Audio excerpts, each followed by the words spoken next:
বিসমিল্লাহির রহমানির রহিম।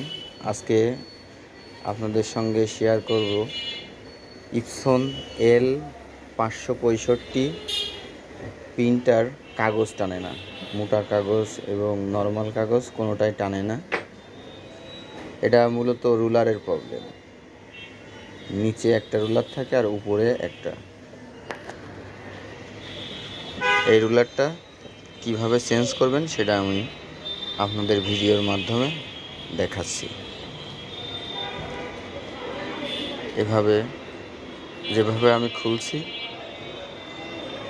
একটু সাবধানে সেভাবে খুলবেন। খোলার পরে পিকআপ রুলার এবং উপরের যে বড় রুলারটা এটা সুন্দর করে পরিবর্তন করতে হবে। করলে ইনশাল্লাহ কাগজ